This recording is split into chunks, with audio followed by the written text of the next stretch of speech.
الحمد لله نحمده ونستعينه ونستغفره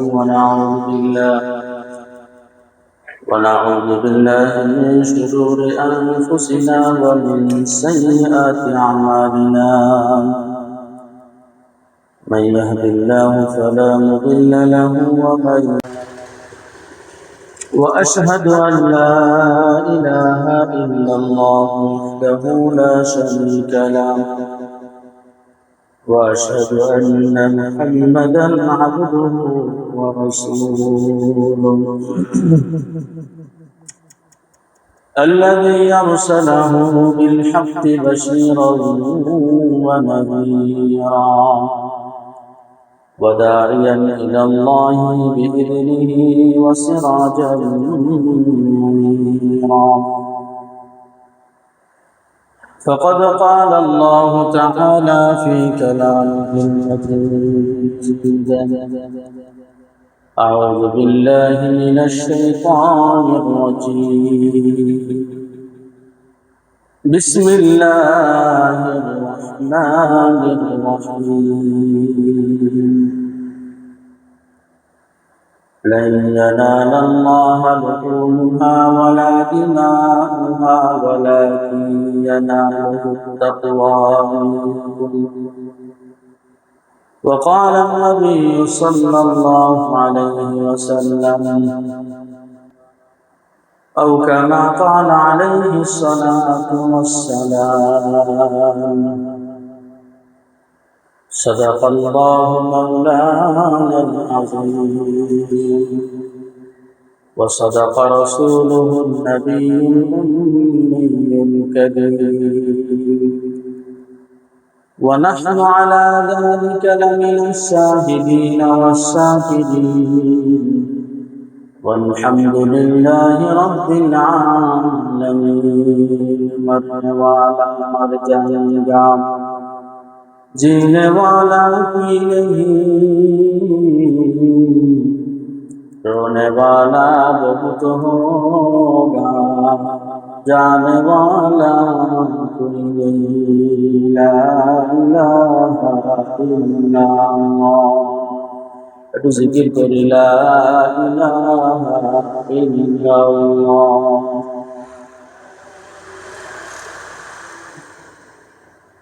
बता हमको तेरी राह किस तरफ है, बता हमको तेरी राह किस तरफ है, तेरी राह पर चला हमको खुदा। ला इलाहा इल्लल्लाह, ला इलाहा इल्लल्लाह। बुजुर्गी की नहीं हमको ज़रूरत, बुजुर्गी की नहीं हमको ज़रूरत, गुलाम अपना बना हमको खुदा। ला इलाहा इल्लल्लाह, ला इलाहा इल्लल्लाह। यहाँ हम सब मुसाफिर हैं, कब्र आखिर ठिकाना, कोई आगे रवाना है, कोई पीछे रवाना। ला इलाहा इल्लल्लाह, ला इलाहा इल्लल्लाह, ला इलाहा इल्लल्लाह, मुहम्मदुर रसूलुल्लाह सल्लल्लाहु अलैहि वसल्लम। আল্লাহ রাব্বুল আলামিনের লাখ কোটি শুকর যে আল্লাহ রাব্বুল আলামিন আমাদেরকে পবিত্র জুমার দিন সর্বপ্রথম মসজিদে আসার তৌফিক দান করেছেন। এজন্য সেই মহান মনিবের দরবারে আমরা দিল খুলে শুকর আদায় করি, আলহামদুলিল্লাহ। শুকরিয়া তো সার্বক্ষণিক করা দরকার, আমাদের 24 ঘন্টা শুকর আদায় করা দরকার, কি ঠিক না? একটু সামনে আগায় আসেন। 24 ঘন্টা শুকর আদায় করা দরকার যে আল্লাহ রাব্বুল আলামিন আমাদেরকে হায়াত দারাজ করেছেন, যে আল্লাহ রাব্বুল আলামিন আমাদেরকে সুস্থ রেখেছেন, ঈমানের ডাকে সাড়া দিয়ে আল্লাহ রাব্বুল আলামিনের মহব্বতে আল্লাহ রাব্বুল আলামিনের ঘরে আমরা মেহমান হিসেবে আসতে পেরেছি। এজন্য আমাদের বেশি বেশি শুকর আদায় করা দরকার। আল্লাহ রাব্বুল আলামিনের জিকির করলে কি হয়? আমাদের তো জিকির করতে লজ্জা লাগে। জিকির মানে হচ্ছে আলোচনা। জিকির মানে কি? আলোচনা, স্মরণ করা।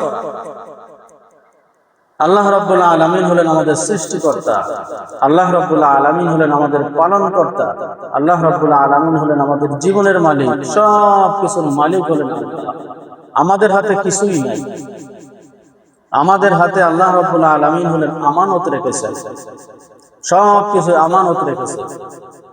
যেমন একটা মানুষ যদি আপনার কাছে 10,000 টাকা দিয়ে যায়, সেই 10,000 টাকা থেকে 1,000 টাকা যদি কেউ আপনার কাছ থেকে হাওলাত চায়, কর্জে হাসানা চায়, তখন আমরা বলি যে ভাই আমার কাছে টাকা আছে, কিন্তু এটা আমানত, এটা খেয়ানত করা আমার জন্য জায়েজ হবে না। আমানতের টাকা গুনে দেখাটাও জায়েজ না। হাওলাত দেওয়া তো দূরের কথা। হাওলাতের ভিতরে কিন্তু অনেক নেকি আছে। দানের থেকে, দান করলে যে নেকি হয় তার থেকে কর্জে হাসানা দিলে বেশি নেকি হয়। এই কর্জে আমানতের টাকা থেকে আপনার কাছে বৈধ হবে না, জায়েজ হবে না। আল্লাহ আমাদের কাছে এই সব কিছু, আমাদের জীবন, আমাদের মাল, আমাদের সম্পদ, আমাদের অঙ্গ প্রত্যঙ্গ সবকিছু আমানত। আমাদের যখন ঘুমের ভিতরে দেখা যায় অনেক মানুষের এই হাত বা পা এদিক সেদিক হওয়ার কারণে হাতে আমরা বলি ঝেঁঝি লাগা, হয় না এরকম? আমার হাত কিন্তু হাতের জায়গায় আছে, পা পায়ের জায়গায় আছে, কিন্তু আমি নাড়াতে পারি না কিছু সময়ের জন্য। তাহলে আমার হাত তো আমারই ঠিকই আছে, আমার জান, আমার জ্ঞান সবই ঠিক আছে, কিন্তু আমার হাতটা আমি কেন নাড়াতে পারি না? এর দ্বারা বোঝা যায় যে ওই ক্ষণিকের জন্য ক্ষমতাটা আল্লাহ রাব্বুল আলামিন নিয়ে নিয়েছেন, কি ঠিক না? আমানত যদি না থাকবে, যদি আল্লাহ তাআলা আমাকে আপনাকে সবকিছু দিয়ে দিত, তাহলে তো আমি যা ইচ্ছা তাই করতে পারতাম। এর দ্বারা বোঝাই যায় যে আমি আমার নিয়ন্ত্রণে না, আমি আমার নিয়ন্ত্রণে না, আমি আরেকজনের নিয়ন্ত্রণে। ঘুড়ি যেমন ছেলেরা বাচ্চারা যখন ছোটবেলা আমরা যখন ঘুড়ি উড়াতাম, ঘুড়ি যখন ওঠে, ঘুড়ি মনে করে যে আমি আমার আকাশে উঠে গেছি, আমার তোমরা হয়তো আমাকে আর পাবে না। কিন্তু মালিক কি বলে? মালিক হয়তো বলে না, কিন্তু যারা চিন্তাশীল তারা এটা থেকে শিক্ষা গ্রহণ করে। মালিক ধার্মিক, মালিক আল্লাহ রাব্বুল আলামিনকে চেনে। মালিক বলে তুমি যেখানে যাও না কেন, তোমার নিয়ন্ত্রণ আমার হাতের মুঠোয়, কি ঠিক না? তোমার নিয়ন্ত্রণ আমার হাতের মুঠোয়। আমি আপনি যেখানে যাই না কেন, যা করি না কেন, এই চোখের নিয়ন্ত্রণ, হাতের নিয়ন্ত্রণ, জানের নিয়ন্ত্রণ সব আল্লাহ রাব্বুল আলামিনের হাতে। আমার আপনার কাছে এগুলো আমানত। অনেক মানুষ আছে দেখবেন, পায়ে যদি একটা ফুসুড়ি হয়, পায়ের আঙ্গুলের মাথায় যদি একটা ফোড়া হয়, 2-10 দিন ওষুধ খায়, খাওয়ার পরে ভালো ভালো ডাক্তার দেখায়। হঠাৎ করে আমি দেখি যে আমাদের এলাকারই একজন, আমাদের এক চাচা হয়, পা নাই। এখান থেকে কতদিন আগে দেখলাম পা আছে, কিন্তু এখন দেখি পা নাই। কারণ কি? ডাক্তার বলেছে যে এখান থেকে কেটে না ফেলা হয় তাহলে হয়তো সামনে পা থাকবে না, পুরো পাটাই থাকবে না। আছে না এরকম? পা তো আমারই ছিলই, কিন্তু কাটতে হলো কেন? এটা আমানত, এটার মালিক আল্লাহ। এজন্য যে আমাকে এত সম্পদ আমার কাছে আমানত রেখেছেন আমার ব্যবহারের জন্য, এটা আমার ব্যবহারের অনুমতি দিয়ে দিয়েছেন আল্লাহ তাআলা।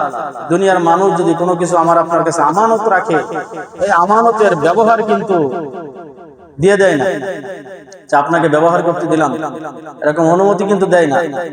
আল্লাহ রাব্বুল আলামিন আমানত রেখেছেন সবকিছুর সুন্দর ব্যবহারের অনুমতিও কিন্তু দিয়ে দিয়েছেন, কি ঠিক না? চোখ আমাদেরকে দিয়েছেন চোখ দিয়ে দেখার জন্য, জবান আমাদেরকে আমানত দিয়েছেন এই জবানের সুন্দর ব্যবহারের জন্য। এই হাত আমাদের জন্য আমানত, এই হাতটা যেন আল্লাহ তাআলার ভালো রাস্তায় আমরা ব্যবহার করতে পারি, অনুমতি আল্লাহ তাআলা দিয়ে দিয়েছেন। যদি এই সুন্দর ব্যবহার আমি আপনি না করি, আল্লাহ রাব্বুল আলামিনের শুকর আদায় হবে না। ঠিক আছে না? লা ইন শাকারতুম লা আযীদান্নাকুম ওয়া লা ইন কাফারতুম ইন্না আযাবি লাশাদীদ। যে নিয়ামত তোমাদেরকে আমি দান করেছি, এই নিয়ামতের শুকর যদি তুমি করো, আমার নিয়ামতকে আমি বেশি করে বাড়াই দেব। ওয়া লা ইন কাফারতুম ইন্না আযাবি লাশাদীদ। যদি তোমরা আমার নিয়ামতের কুফরি করো, নাশুকরি করো, তাহলে আমি নিয়ামতকে কি করব? সিনাই নেওয়ার কথা এখানে আল্লাহ তাআলা বলেন নাই। আল্লাহ তাআলা কি এত নিষ্ঠুর? সিনাই নেবেন এ কথা বলেন নাই। আল্লাহ তাআলা বলতেছেন যে আমার আযাব খুবই কঠিন। আল্লাহ রাব্বুল আলামিনের জিকির যখন আসে, তো জবান খুলে জিকির আদায় করা, জবান করে আল্লাহ রাব্বুল আলামিনের নাম স্মরণ করা। সুন্দর একটা বাচ্চা আল্লাহ তাআলা আমাকে আপনাকে দান করেছেন। যখন এই বাচ্চা হাসতে শেখে, হাঁটতে শেখে, যখন টুকটুক করে কথা বলতে শেখে, সেই বাচ্চাকে আমি আপনি আব্বু আম্মু বলে ডাকি, কি ঠিক না? এই বাচ্চাটাকে আমি আপনি আব্বু আম্মু বলে ডাকি, এই বাচ্চাটা দিল কে? আল্লাহ। এই বাচ্চাটাকে ডাকার জন্য, এই অন্তরের খোরাক মিটানোর জন্য এই ডাকার শক্তিটাকে দান করলো? কেন দিয়ে আল্লাহ। সেই আল্লাহ রাব্বুল আলামিন বলে যে তোমার মাকে তুমি ডাকো, তোমার সন্তানকে তুমি ডাকো, তোমার আব্বাকে তুমি ডাকো, তোমার প্রিয় বস্তুদেরকে তুমি ডাকো, আমার নাম যখন আসে তখন তোমার লজ্জা লাগে? তোমার লজ্জা লাগে? লজ্জা কাদের লাগে? বাপ বলে বাপকে স্বীকার করতে কাদের লজ্জা লাগে? যাদের ওই বাপের সন্তান এটা সন্দেহ আছে তাদের ভিতরে। কি খারাপ মনে হয়? এই মায়ের সন্তান আমি, এর ভিতরে যখন সন্দেহ থাকে, কি ঠিক না? আছে না এরকম? অনেক মানুষ আছে। আল্লাহ তাআলা, বাচ্চার কোনো দোষ না, অনেক মানুষ আছে আমাদের সমাজের। আল্লাহ রাব্বুল আলামিন, আমরা হলাম আল্লাহ রাব্বুল আলামিনের বান্দা, গোলাম। আল্লাহ রাব্বুল আলামিন হলো আমাদের মুনিব, আমাদের পালনকর্তা, আমাদের রিজিক দাতা, আমাদের সৃষ্টিকর্তা। সব কিছুর মালিক হলো আল্লাহ। সে আল্লাহ রাব্বুল আলামিনকে ডাকবো, আমাদের কি কোনো লজ্জা লাগা উচিত? না। দিল খুলে, প্রাণ খুলে আল্লাহ রাব্বুল আলামিনকে ডাকবো। আল্লাহ রাব্বুল আলামিনকে ডাকলে আল্লাহ রাব্বুল আলামিন সন্তুষ্ট হন। আল্লাহ রাব্বুল আলামিনকে ডাকলে আল্লাহ রাব্বুল আলামিন খুশি হন। আল্লাহ রাব্বুল আলামিনকে ডাকলে দিল জিন্দা হয়, দিল পরিষ্কার হয়। সুবহানাল্লাহ। আমাদের এখন কুরবানির মৌসুম চলে আসছে। প্রত্যেকটা জিনিস একটা সিজন আছে। চাষিরা যেমন চাষের একটা সিজন আছে, ধানের একটা সিজন আছে, আমেরও একটা সিজন আছে, কাঁঠালেরও সিজন আছে, আছে না এরকম? লিচুর সিজন, জামরুলের সিজন, জামের সিজন, বিভিন্ন সময় বিভিন্ন রকমের একটা সিজন আল্লাহ তাআলা 12 মাসে রেখেছেন। আর ঠিক এরকম ইবাদতের জন্য কিছু সিজন, বিশেষ কিছু সিজন আল্লাহ তাআলা রেখেছেন। রমজান ও রমাদানুল মুবারক রেখেছেন একটা মাস, 11 মাস পরেই একটা সিজন আমাদের 1 মাস থেকে রমাদান। তার 2 মাস পরে, 2.5 মাস পরে দেখা যায় যে আরেকটা সিজন আসে কুরবানি। ঠিক আছে না? এরকম কিছুদিন আগে চলে গেল রমাদান। যে রমজান সম্পর্কে আমরা অনেক আলোচনা শুনেছি, এখন আসতেছে কুরবানি সম্পর্কে। কুরবানি কি জিনিস? কুরবানি এক কথাই হলো আত্মত্যাগ, নিজেকে ত্যাগ করা। একমাত্র আল্লাহ রাব্বুল আলামিনের সন্তুষ্টির জন্য কুরবানি করা, কাজ করাকে আত্মত্যাগ, এটাকে কুরবানি বলা হয়। হযরত ইব্রাহিম আলাইহিস সালাম, আমরা সকলে জানি আদি পিতা হযরত ইব্রাহিম আলাইহিস সালামের একটা সন্তান আল্লাহ রাব্বুল আলামিন বৃদ্ধ বয়সে একটা বাচ্চা দিয়েছিল। হযরত ইব্রাহিম আলাইহিস সালাম আল্লাহ রাব্বুল আলামিনের কাছে বলছিলেন, রব্বি হাবলি মিনাস সালিহিন, হে আল্লাহ আপনি আমাকে একটা সন্তান দান করুন। রব্বি হাবলি মিনাস সালিহিন, হে আল্লাহ আপনি আমাকে একটা কি দান করেন? সন্তান দান করেন বুড়ো বয়সে। ইতিহাসের এক কিতাবে লেখা আছে 180 বছর বয়সে আল্লাহ রাব্বুল আলামিন ফাবাশশারনাহু বিগুলামিন হালিম, একটা পুত্র সন্তানের সুসংবাদ দান করলেন। এই সন্তান যখন হাঁটার মতো হলো, যখন কথাবার্তা শেখে, যখন কথাবার্তা বলতে শেখে, হাঁটতে শেখে, তখন কি বাচ্চার প্রতি কি মায়া মহব্বত বেশি হয় না কম হয়?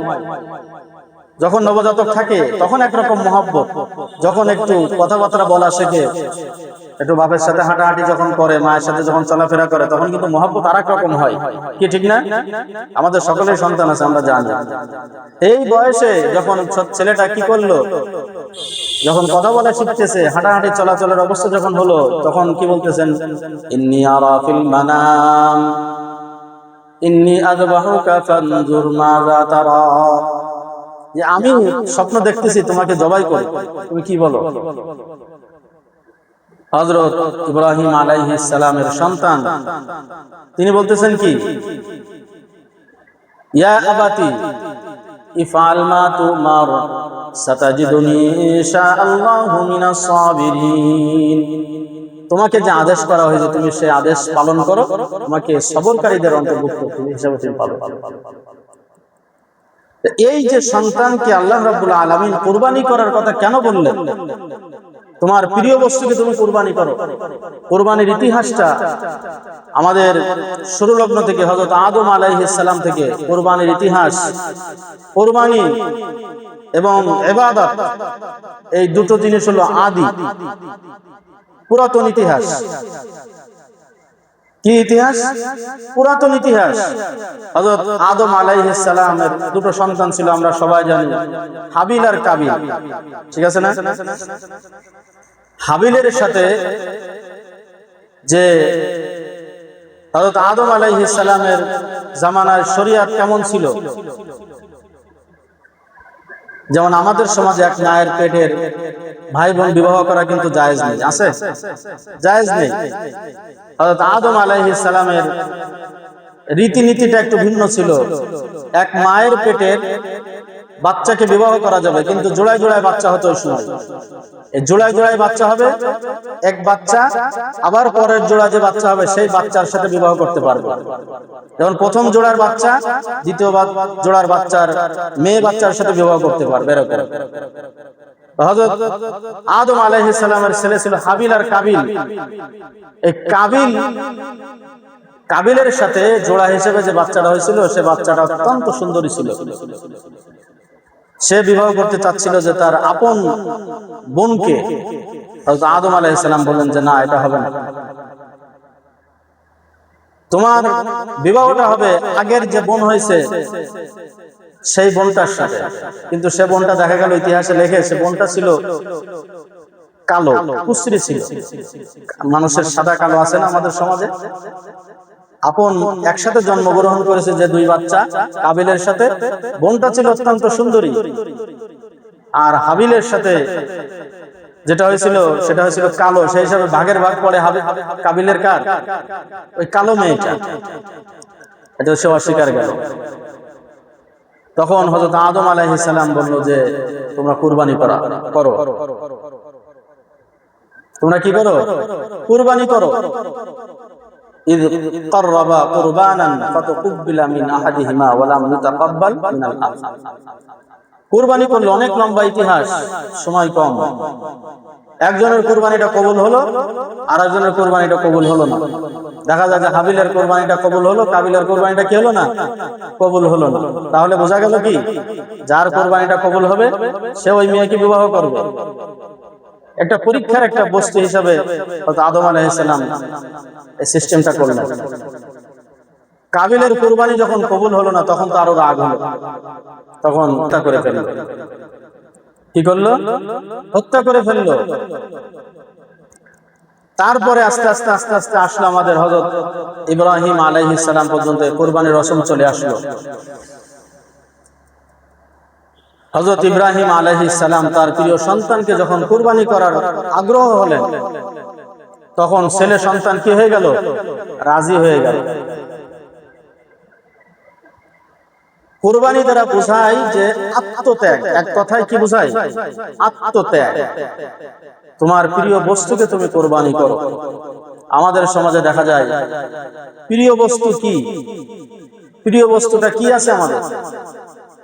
এই প্রিয় বস্তু আমার সম্পদের মোহ কি আমার কাছে বেশি, না সম্পদের মোহটা, সম্পদটা কি আল্লাহর জন্য আমি কুরবানি করতে পারবো কিনা, সেই পরীক্ষার জন্য আল্লাহ তাআলা রাসূল জারি রেখেছেন। এই কুরবানি কিন্তু আমাদের সমাজে অনেক মানুষের উপরে ওয়াজিব, কিন্তু আমরা পালন করি না। কি করি না? পালন করি না। অনেক ভালো ভালো মানুষ মাসালার ভিতরে আসতেছে 7.5 ভরি স্বর্ণ, 52 তোলা রূপা, এই পরিমাণ সম্পদ যার আছে তার উপর কুরবানি ওয়াজিব। যার ঈদের দিন জিলহজ মাসের 10 তারিখ থেকে নিয়ে 12 তারিখের সূর্য ডুবে যাওয়া পর্যন্ত এই পরিমাণ সম্পদের বাদ বাকি হিসাব বাদ দিয়ে জরুরত লাগে এমন পরিমাণ মাল বাদ দিয়ে অতিরিক্ত যেটা থাকবে তার উপর কুরবানি ওয়াজিব। এখন আমি আপনি একটু হিসাব করে দেখি, আমাদের সমাজে এখন যদি আমরা 2 মাসের জন্য বাহিরে যাই, নিজের জরুরতের জন্য নিজের প্রয়োজন মিটানোর যতটুকু দরকার এতটুকু কিন্তু আমি আপনি 2 মাস, 2.5 মাস, 2-6 মাসের জন্য যদি কোথাও সফরে যাই, তাহলে কি পরিমাণ মাল আমরা নিতে পারি। আমার 2 বিঘা জমি আছে, আমার 3টা গরু আছে, আমার 5টা ছাগল আছে, আমার গহনা আছে, আমার গাড়ি আছে, বাড়ি আছে, এর ভিতর থেকে আমি কি পরিমাণ সম্পদ নিয়ে আমি সফরে যাব, 6 মাস 1 বছরের সফরে যাব, কি পরিমাণ মাল আমি আপনি নিতে পারি। প্রয়োজনের বাইরে কি আমরা কিছু নেই? সব সম্পদ আমাদের বাড়ি থেকে যায়। তাহলে বোঝা গেল কি যে এই প্রয়োজনের বাইরে যেটা আছে এটা হলো এই সম্পদ থেকে আমাদেরকে কুরবানি দিতে হবে। মাসালা কি বুঝে আসতেছে? তো জটিল মাসালা কোনো জটিল কিছু না, সহজ। এটা কুরবানি প্রথম বলেছি আমরা যে অন্তরের সাথে সম্পর্ক। আল্লাহ রাব্বুল আলামিনের তাকওয়া ভয় যার ভিতরে আছে সেই কুরবানি দিতে পারবে। এবং আল্লাহ তাআলা বলতেছেন কি, লা ইয়ানালাল্লাহা লুহুমুহা ওয়ালা দিমাউহা ওয়ালাকিন ইয়ানালুহুত তাকওয়া মিনকুম। আল্লাহ রাব্বুল আলামিনের কাছে এই রক্ত পৌঁছায় না, গোশত পৌঁছায় না, শুধু পৌঁছায় কি? তাকওয়া। কি পৌঁছায়? তাকওয়া, খোদাভীতি, আল্লাহ তাআলার মহব্বত। এই সম্পদের গলায় আমি কুরবানি ছুরি চালাই দিলাম, কার জন্য? ইন্না সালাতি ওয়া নুসুকি ওয়া মাহইয়ায়া ওয়া মামাতি লিল্লাহি রাব্বিল আলামিন। আমার নামাজ, আমার কুরবানি, আমার বেঁচে থাকা, আমার মরে যাওয়া সব হলো আল্লাহ রাব্বুল আলামিনের জন্য। কার জন্য বলেন? আল্লাহ রাব্বুল আলামিনের জন্য। আমার দুনিয়াতে যা কিছু আছে সব আল্লাহ রাব্বুল আলামিনের জন্য, আমিও আল্লাহ রাব্বুল আলামিনের জন্য। কেন? আল্লাহ রাব্বুল আলামিন আমাদেরকে সৃষ্টি করেছেন আল্লাহ তাআলার ইবাদতের জন্য। ওয়া খুলিকতুম লিল আখিরাহ, আর দুনিয়া খুলিকাত লাকুম, দুনিয়া সৃষ্টি করেছি তোমাদের জন্য। ওয়া খুলিকতুম লিল আখিরাহ, এবং তোমাদেরকে সৃষ্টি করা হয়েছে আখিরাতের জন্য। এই যা কিছু আছে না কেন সব কিছু আল্লাহ রাব্বুল আলামিনের জন্য। এজন্য জীবনে বেঁচে থাকাকালীন যা আমার আছে সব আমার আল্লাহ তাআলার জন্য, এবং মরে যাওয়াটা এবং জীবনের শেষ নিঃশ্বাসটা এটাও আল্লাহ রাব্বুল আলামিনের জন্য। যদি আল্লাহ তাআলার সন্তুষ্টির জন্য হয় তাহলে পরকালে আমার কিছু আছে। আর যদি আমার দুনিয়াবি মানুষ দেখানোর জন্য, লোক দেখানোর জন্য যদি আমি কিছু করে থাকি, তাহলে কিন্তু পরকালে আমি কিছুই পাবো না। প্রতিদান আমরা কার কাছ থেকে নেব? আল্লাহ রাব্বুল আলামিনের কাছ থেকে। কি ঠিক না? মানুষ দেখানো ইবাদত, যদি মানুষের দেখানোর জন্য যদি আমি আপনি ইবাদত করি, তাহলে আল্লাহ রাব্বুল আলামিনের কাছে কিন্তু প্রতিদান পাওয়া যাবে না। আল্লাহ রাব্বুল আলামিনের কাছে যখন আমি যাব, তখন আল্লাহ রাব্বুল আলামিন আমাকে বলবেন, যাও, তুমি চলে যাও। তুমি যাকে দেখানোর জন্য, যাকে সন্তুষ্টি করার জন্য তুমি ইবাদত করেছো, বندگی করেছো, হজ করেছো, কুরবানি করেছো, যাকাত দিয়েছো, তুমি তার কাছ থেকে প্রতিদান নাও। দুনিয়ায় তোমাকে দানবীর বলবে, দুনিয়ায় তোমাকে অনেক বড় মাপের একজন মানুষ বলবে, সেই সুসংবাদ তুমি দুনিয়াতে পেয়ে গেছো। মানুষ তোমাকে দানবীর বলেছে, আমি রব্বুল আলামিনের কাছে তোমার পাওনা কিছু নাই, যাও তুমি জাহান্নামে চলে যাও। এজন্য আমরা এই যে ছোট বছরে একটা বার আমাদের জন্য এই কুরবানির একটা, যেমন এই মৌসুম চলে যাওয়ার পরে চলেছে আমের মৌসুম। এখান থেকে 1 মাস 2 মাস আগে কিন্তু তলায় আম পাওয়া যেত না, যেত। এই আমের মৌসুম যখন শেষ হবে, তলায় যদি আমি আপনি সারাদিন কান্নাকাটি করি, এই মৌসুম কিন্তু আম এখন গেলে যেমন একটা আম পাওয়া যায়, গাছে আম দেখলে ভালো লাগে, একটা মৌসুমে কিন্তু একটা মজা আছে, আছে না? এই মৌসুম কিন্তু এই 12 তারিখ পর্যন্ত থাকবে, জিলহজ মাসের 12 তারিখ পর্যন্ত। এরপরে কিন্তু আমরা হাজারো চেষ্টা করলেও এই দিন কিন্তু আমরা ফিরিয়ে নিয়ে আসতে পারবো না। এজন্য আমি আপনি হিসাব করব, যার হিসাব তার কাছে। কেউ মাসালা দিয়ে, কেউ জোরপূর্বক আল্লাহ রাব্বুল আলামিনের রাহে আমার আপনার কুরবানি কেউ করাতে পারবে না। শুধু আমার ফতোয়া আমার কাছে, আমার ফতোয়া আমার কাছে, যে আমার কি পরিমাণ সম্পদ আছে। আমি আল্লাহর রাস্তায় যদি আমি 10,000 টাকা কুরবানি করে দিতে পারি, তাহলে আল্লাহ রাব্বুল আলামিন সন্তুষ্ট হবেন। অনেক মানুষ দেখা যায়, কৃষক মানুষ আছে আমাদের সমাজে, অনেক মানুষ কুরবানি আজীবনেও কুরবানি দেয় না, কিন্তু যদি কোথাও দেখা যায় যে 2 কাঠা জমি, 2 শতক জমি বিক্রি হবে, আস্তে করে কিন্তু কিনে ফেলে। কি আছে না? বোঝা গেল কি, যে সম্পদের থেকে, আল্লাহ রাব্বুল আলামিনের রাহে দান করা থেকে সম্পদের মোহটা তার কাছে বেশি। এই সম্পদ কিন্তু আমার সাথে যাবে না, আমার সাথে যাবে না, আমার সাথে যাবে শুধু নেক আমল। আমার সাথে কি যাবে? নেক আমল। এবং যেখানে আমি যাব সেখানে চিরস্থায়ী, চিরঞ্জীব আমাকে সেখানে থাকতে হবে। দুনিয়ায় যে পরিমাণ আমল, দুনিয়ায় যে পরিমাণ নেকি আমি করব, সেই পরিমাণ নেকি কিন্তু আমাকে আপনাকে সেখানে ভোগ করতে হবে, এর বেশি কিন্তু আমি পাবো না। এজন্য এই সিজনে আল্লাহ রাব্বুল আলামিনের সন্তুষ্টির জন্য আমরা জানি আমার পরিবারের কি অবস্থা, যার পরিবারের কি অবস্থা সেই জানে। এজন্য আমরা এই কুরবানিকে আল্লাহ রাব্বুল আলামিনের সন্তুষ্টির জন্য আমরা কুরবানি করার চেষ্টা ইনশাআল্লাহ করার চেষ্টা করব। আল্লাহ রাব্বুল আলামিন আমাদের সকলকে কবুল আর মঞ্জুর করেন। আর এই কুরবানিটা হবে কিন্তু আল্লাহ রাব্বুল আলামিনের সন্তুষ্টির জন্য। যারা কুরবানি করব, বারবার আমাদের নিয়তকে আমরা পরিবর্তন করব, বারবার নিয়তকে আমরা কি করব? চর্চা করব, যে আমি যে পশুটা কুরবানি করব। পশু যখন কেনে তখন কিন্তু একটু গার ভিতরে গরম গরম দেখা যায়, ফুলের মালা, অনেক কিছু গলায় দিয়ে কিন্তু আমরা কি করি? বাজার থেকে হাঁটাই নিয়ে চলে আসি। হ্যাঁ, তারপরে কি চিৎকারি করি, অমুকের ছাগলটা, অমুকের গরুটা ছোট হয়ে গেছে, আমার গরুটা ভালো দাম দিয়ে কেনার পরে গার ভিতরে একটু গরম গরম ভাব হয়। এই গরম গরম ভাবটার নাম হলো অহংকার।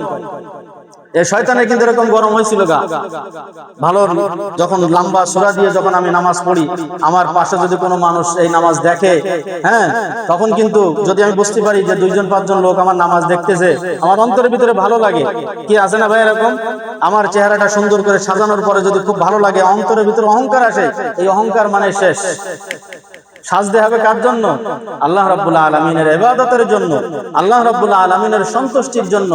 নামাজ হবে আল্লাহ রাব্বুল আলামিনের সন্তুষ্টির জন্য। হজ এবং কুরবানি, আমি যদি হজ না করি মানুষ আমাকে হাজী সাহেব বলবে না। আমি যদি জিহাদ না করি মানুষ আমাকে শহীদ বলবে না, গাজী বলবে না। আমি যদি কুরবানি না করি তাহলে মানুষ, আশপাশের মানুষ কি কবে, কি বলবে? যে পাশে প্রতিবেশী কুরবানি দিচ্ছে, আমার ছেলেরা সেখানে গিয়ে কি করবে? দাঁড়ায় থাকবে। আর আমার ইজ্জত সম্মানের ব্যাপার আছে না, কুরবানি না দিলেও হচ্ছে না, ঠিক আছে না? একজন টিভি কিনেছে, কি কিনেছে? টিভি। আগে তো, এখন তো টিভি যার বাড়ি ছিল তার বাড়ি খাওয়া বৈধ ছিল না, জায়েজ ছিল না। এখন তো ঘরে ঘরে টিভি তো দূরের কথা, আগে ছিল সিনেমা হল শহরে শহরে। বাংলাদেশের, পৃথিবীর, এশিয়া মহাদেশের ভিতরে সব থেকে বড় সিনেমা হল ছিল আমাদের যশোরে, মনিহারে, ঠিক আছে না?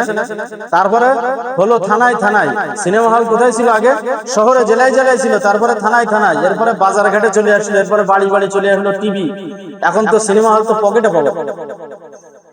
সিনেমা হল কোথায়? পকেটে পকেটে। এইরকম একজন টিভি কিনেছে, তা জিজ্ঞাসা করতেছে, তুই টিভি কিনলি কেন? তুমি টিভি কিনলে কেন? বলতেছে যে টিভি যদি প্রত্যেকদিন ছেলে আর মেয়ে ওই পাশের বাড়ি যে দাঁড়ায় থাকে, আর ওরা বসতি দেয়, অনেক সময় বসতি দেয় না, আমার খুব খারাপ লাগে, তাই তুই ওই সিনেমা হল বাড়ি কিনে ফেলাইছিস। আচ্ছা, সিনেমা হল যে কিনলো কার সন্তুষ্টির জন্য?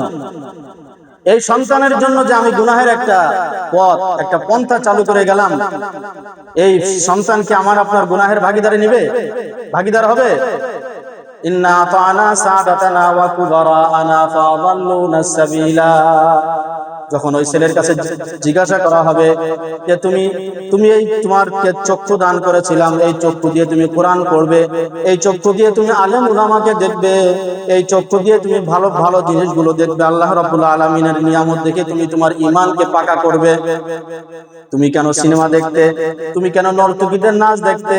তখন আল্লাহ রাব্বুল আলামিনের কাছে ওই সন্তান কিন্তু বলবে, রব্বানা রব্বানা আতানা সাদাতানা ওয়া কুবারানা ফাদাল্লুনা সাবিলা। সাবিলা। ওই যারা আমাদের মুরব্বী ছিল, আমাদের গার্জিয়ান ছিল, বাপ দাদা যারা ছিল, তারা আমাদেরকে ধ্বংস করে দিয়েছে। রব্বানা আতিহিম দিআফাইনি মিনাল আযাবি ওয়ালআনহুম লানান কাবীরা। আল্লাহ তুমি তাদেরকে ডবল ডবল শাস্তি দাও। ওই যে সন্তানের জন্য আমি টিভি ক্রয় করলাম, যে সন্তানের জন্য আমি সিনেমা দেখার একটা পন্থা চালু করে দিলাম, ওই সন্তান কিন্তু একদিন আমার জন্য কিয়ামতের ময়দানে আমাকে জাহান্নামে যাওয়ার একটা কারণ হয়ে দাঁড়াবে। ঠিক না? এজন্য আমরা একটু চিন্তা করে দেখি যে আমরা কাজগুলো যে দুনিয়াতে করি, এই দুনিয়া কিন্তু স্থায়ী জায়গা না। একদিন আল্লাহ রাব্বুল আলামিন যখন আমাকে আপনাকে ডাক দিবেন, তখন কিন্তু 1 সেকেন্ড পরিমাণ কিন্তু আমরা থাকতে পারবো না। আমার আমল আমাকে করতে হবে। এই সম্পদ কুরবানি করে আল্লাহর রাস্তায় কুরবানি করে আল্লাহ রাব্বুল আলামিন সন্তুষ্ট হন। এই সন্তুষ্টির জন্য কুরবানি করে, আল্লাহকে সন্তুষ্টির জন্য যদি আমি কুরবানি করতে পারি, আমার ঈমানকে পাকা হবে, আমার ঈমান তাজা হবে। কি ঠিক না? এই কুরবানি না করে যে সম্পদগুলো আমি আপনি জমায় রেখে গেলাম, এই সম্পদ কিন্তু একদিন আমার আপনার বিপদের কারণ হয়ে দাঁড়াবে। ওমা তারাকনা খাসারনা ওমা তারাকনা খাসিরনা। আমি যেটা মৃত্যুর পরে আমি আপনি সেটা চিন্তা করতে থাকবো। ওমা আকালনা রবিহনা, যেটা আমি খেয়েছি সেটা আমার জন্য উপকারে আসছে। ওমা তারাকনা খাসারনা, যেটা আমি ছেড়ে আসছি, আমি কি করেছি সেটা আমি ক্ষতির ভিতরে ফেলে রেখেছি।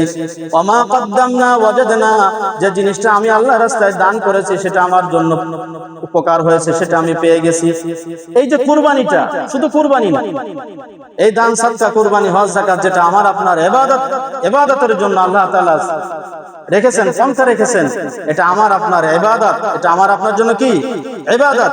এই ইবাদতগুলো করলে আল্লাহ রাব্বুল আলামিন সন্তুষ্ট হন। এগুলো যদি আমি না করি, এই সম্পদকে যদি আমি কি করি, জমা করে রেখে যাই, তাহলে আমার আপনার মৃত্যুর পরে কি হবে? সম্পদ ভাগাভাগি হবে, ভাগাভাগি হয়, মারামারি হবে, কাটাকাটি হবে, সম্পদ কিন্তু আমার আপনার কোনো কাজে আসবে না। এজন্য আল্লাহ রাব্বুল আলামিনের সন্তুষ্টির জন্য আমরা এই ইবাদতগুলো করা। ইবাদত মানে যে শুধু নামাজ, এটাকে ইবাদত বলা হয় না। প্রত্যেকটা আল্লাহ রাব্বুল আলামিনের হুকুম, ছোট বড় যত ধরনের হুকুম আছে, এই হুকুম পালন করার নামই হলো ইবাদত। এজন্য আল্লাহ তাআলার সন্তুষ্টির জন্য এই হুকুমগুলো পালন করার চেষ্টা করব ইনশাআল্লাহ। আল্লাহ রাব্বুল আলামিন আমাদের সকলকে কবুল আর মঞ্জুর করেন। ওয়া আখিরু দাওয়ানা আলহামদুলিল্লাহি রাব্বিল আলামিন।